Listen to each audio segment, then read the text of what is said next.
हर खबर पर होगी आपकी पकड़। डाउनलोड कीजिए एबीपी लाइव ऐप। अब से 12 घंटे बाद भारत और चीन के बीच बातचीत शुरू होने वाली है और ऐसा पहली मर्तबा हो रहा है कि भारत चीन के बीच किसी विवाद को सुलझाने के लिए 3 स्टार जनरल मिल रहे हैं। इससे पहले मेजर जनरल स्तर की ही सारी विवाद पर बातचीत होती थी या वही निपटारा करते थे। भारत की ओर से 14 कोर के commander lieutenant general Harvinder Singh बातचीत में शामिल होंगे और सोर्सेज ये बता रहे हैं कि बातचीत लद्दाख के चुशूल के विपरीत चीन के मोल्डो में होगी। पूरा विवाद उसके बीच एक नया मोड़ आ गया है। कल की बातचीत से ठीक पहले आज चीन ने अपने वेस्टर्न थिएटर कमांड के कमांडर को बदल दिया है। पूरी तरह भारत और सीमा को ये देखते हैं शू चिलिंग नए कमांडर होने वाले हैं। हालांकि अभी तक साफ नहीं है कि चीन ने आखिरी वक्त में ये बदलाव किया तो क्यों किया। भारत और चीन के बीच जो विवाद है वो भारत की तरफ से हो रहे निर्माण के काम को लेकर है। चीन को भारत के निर्माण के काम पर एतराज है और वो चाहता है कि भारत इसे बंद कर दे। भारत का कहना है कि वो अपनी सीमा के अंदर काम कर रहा है और इसीलिए बंद करने का कोई सवाल ही नहीं उठता। लद्दाख के फिंगर एरिया को लेकर भी दोनों देशों के बीच कल बातचीत हो सकती है। फिंगर एरिया में 8 पहाड़ियां हैं जिसमें 4 भारत के पास है और 4 चीन के पास है। दोनों देशों के बीच एक विवाद की जगह है। दोनों देशों के बीच एलएसी तय नहीं है और एलएसी मानता है और भारत जो है वो अलग एलएसी मानता है। चीन और भारत दोनों अलग अलग मानते हैं। भारत चीन के सैनिक 1 महीने से एक दूसरे के सामने डटे हैं।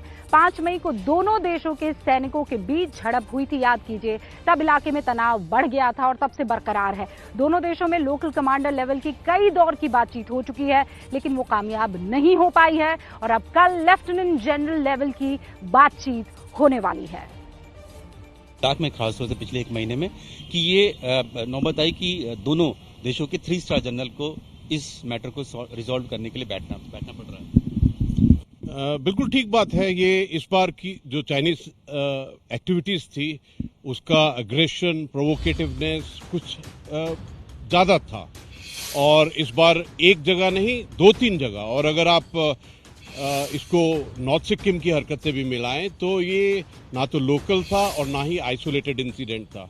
और ये ऐसे टाइम पे हो रहा है जब कोरोना का एक पूरे विश्व के अंदर में फाइट चल रहा है और यूएस और चाइना के बीच में भी जो कोल्ड वॉर है वो बहुत ऊंचे दर्जे का है।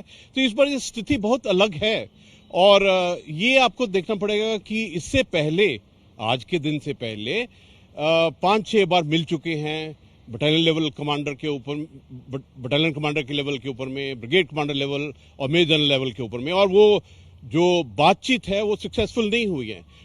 देखिए ये मिलिट्री और डिप्लोमेटिक और कम्युनिकेशन चैनल्स के डायलॉग्स के बारे में होती रहती है और ये दोनों देश जानते हैं कि ये जो टाइमिंग्स हैं ये बहुत इंपॉर्टेंट हैं और दोनों ने डिसाइड किया है मिलिट्री और डिप्लोमेटिक लेवल के ऊपर में इस प्रॉब्लम को सुलझाना चाहिए। विवाद क्या है, क्या और एजेंडा क्या होगा इस मीटिंग में? क्या चीन की तरफ से बॉर्डर इंफ्रास्ट्रक्चर की बात होगी, हमारी तरफ से पेट्रोलिंग की वो एलएसी में आ जाते हैं? देखिए अगर आप जो पिछले 1 महीने से चाइना की एक्टिविटी, जो भारतीय सेना का अलर्टनेस, प्रिपेयर्डनेस और रेडीनेस है, अगर दोनों को देखें तो इस मीटिंग का मुख्य जो एजेंडा है वो ये है कि किस प्रकार से इस प्रॉब्लम को सुलझाया जाए, किस प्रकार से डी एस्केलेशन की जाए, किस प्रकार से जो चाइनीज ट्रूप्स इधर में आए हैं वो वापस जाए। एक चीज देखनी पड़ेगी कि जो हमारा 2013 का बॉर्डर डिफेंस कोऑपरेशन एग्रीमेंट है उसके तहत आप यूनिलैटरली स्टेटस को एलएसी का चेंज नहीं कर सकते हैं। आप रात को इस जगह में नहीं रुक सकते जहां पर डिस्प्यूट है और इसके अलावा उस इलाके के अंदर में कोई कंस्ट्रक्शन नहीं कर सकते हैं। चाइना ने ये बातें की हैं तो उनको इस गलत स्टेप के ऊपर में मूव बैक करना पड़ेगा।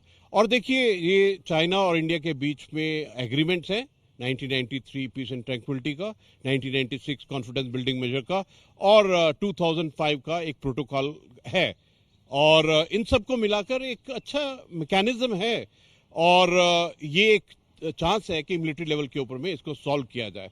और इसके अलावा दोनों देश के जो लीडरशिप है उन्होंने, याद होगा आपको कि दोकलम के 2017 के बाद में चाइना के प्रेसिडेंट साहब और भारत के प्राइम मिनिस्टर साहब मिले थे 2018-19 में। उसके बाद उन्होंने अपनी अपनी आर्मीज को स्ट्रेटेजिक गाइडेंस दिया था कि किस प्रकार इस इलाका के अंदर में, बॉर्डर के इलाका में, एलएसी के इलाके में पीस एंड ट्रैंक्विलिटी को मेंटेन करना चाहिए।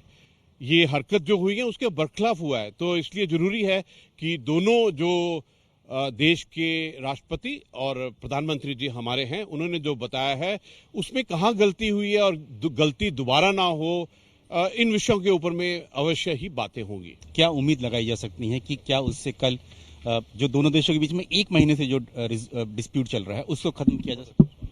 उम्मीद तो अवश्य है कि ये बहुत सक्सेसफुल मीटिंग होगी, क्योंकि लेफ्टिनेंट जनरल का लेवल, कोर कमांडर का लेवल एक बहुत बड़ा लेवल होता है, 3 स्टार जनरल का लेवल है।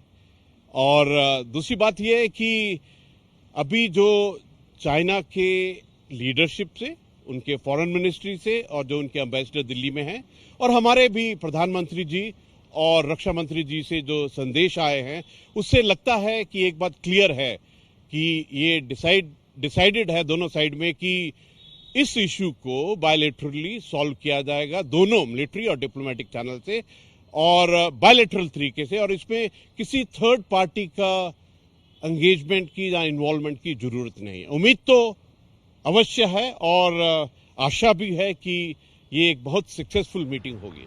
देखिए, इस वक्त नीरज राजपूत मेरे सहयोगी जुड़े हुए हैं हमारे साथ इन सारी चीजों को डिकोड करने के लिए।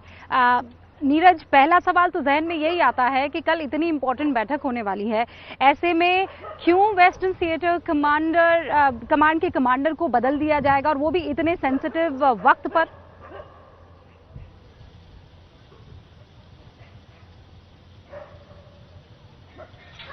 रूबिका, इसको लेकर थोड़ी सी एम्बिग्यूटी है, जैसा कि चीन हमेशा रखता है, क्योंकि उनकी तरफ से ये बताया गया है कि नए जो ग्राउंड फोर्सेस के कमांडर हैं, यानी कि जैसे हमारी थल सेना होती है, इनके ग्राउंड फोर्सेस होते हैं, तो ग्राउंड फोर्सेस के जो कमांडर है वेस्टर्न थिएटर के, जो भारत और चीन सीमा देखती है, पूरी भारत चीन सीमा देखती है 3488 किलोमीटर, उसके जो नए कमांडर नियुक्त किए गए हैं, जो कि शू चिलिंग है। लेकिन ये नहीं बताया गया कि उनकी जगह पर जो पहले कौन थे वो हटाया गया। सिर्फ इतना कहा गया कि जो पहले थे जनवरी के महीने में जो थे, उनका एलिवेशन कर दिया गया है, उनका प्रमोशन करके उनको ईस्टर्न थिएटर कमांड भेज दिया गया। तो अभी एम्बिग्यूटी है कि क्या कारण क्या है, लेकिन पिछले अगर 6 महीने से भी कोई ग्राउंड फोर्सेस का कोई कमांडर नहीं था चीन का, तो ये भी अपने आप में बेहद चौंकाने वाली बात है। इसलिए आनन फानन में नए ग्राउंड फोर्सेस के कमांडर को नियुक्त किया गया, ताकि जो भारत और चीन के बीच में जो विवाद चल रहा है उसको जल्द से जल्द सुलझाया जा सके। और वजह क्या है, मतलब यहाँ एम्बिग्विटी थोड़ी दिख रही है, लेकिन वजह क्या है कि हम चीन की सीमा में जाकर बात कर रहे हैं या फिर लेफ्टिनेंट जनरल सिंह जो है वहां जाकर उस इलाके में बात कर रहे हैं?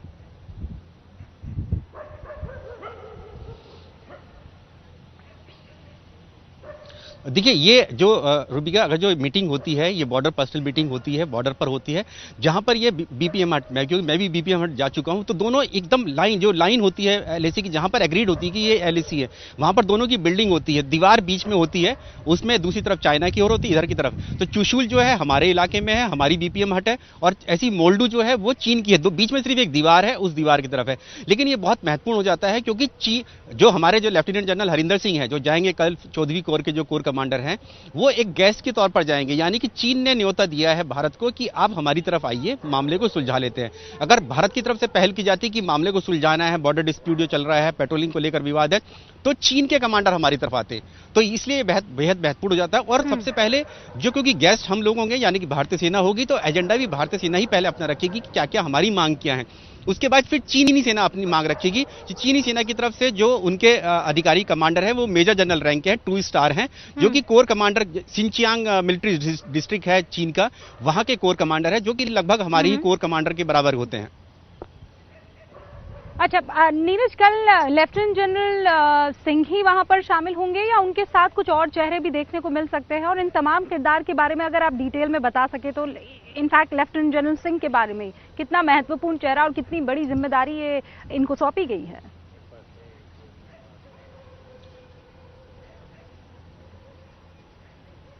देखिए, लेफ्टिनेंट जनरल हरिंदर सिंह अक्टूबर के महीने में जो 14वीं कोर है, फायर एंड फ्यूर कोर के नाम से जाना जाता है, लेह में है, जो पूरे लद्दाख को देखती है, यानी कि जो लद्दाख जो चीन सीमा से सटी हुई जो चीन सीमा है, साथ ही करगिल, द्रास, बटालिक और साथ ही सियाचिन, उसको पूरे देखते हैं ये। लेफ्टिनेंट जनरल हरिंदर सिंह इससे पहले सेना मुख्यालय में यानी कि दिल्ली में DGMI थे, डायरेक्टर जनरल मिलिट्री इंटेलिजेंस थे। और उनके बारे में छोटी सी एक बात बताना चाहूंगा कि 2010 में उन्होंने एक पेपर लिखा था, रिसर्च पेपर लिखा था, चीन के ऊपर लिखा था। उसमें उन्होंने उस वक्त 10 साल पहले ये लिख दिया था कि चीन के साथ जो स्ट्रेटेजिक यानी कि सामरिक लेवल पे तो हमारी बातचीत हो जाएगी, हमारे जो समीकरण है वो एकदम सही हो जाएंगे, लेकिन टैक्टिकल लेवल पे यानी कि बॉर्डर के लेवल पे जहां पर सैनिक आपस में मिलते हैं वो हमेशा डिस्प्यूट बना रहेगा।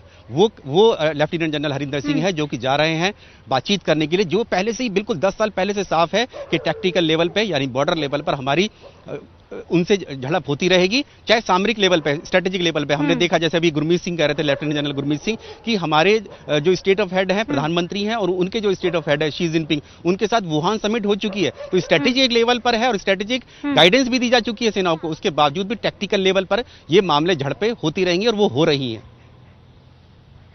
और वो बहुत अच्छे से जानते हैं कि इसे डील कैसे करना है, या फिर अच्छा खासा अनुभव है। बहुत बहुत शुक्रिया नीरज, ये तमाम जानकारी हम तक पहुंचाने के लिए। उम्मीद करते हैं कि कल का दिन जो है एक नया सवेरा चीन और हिंदुस्तान दोनों के लिए लेकर आए।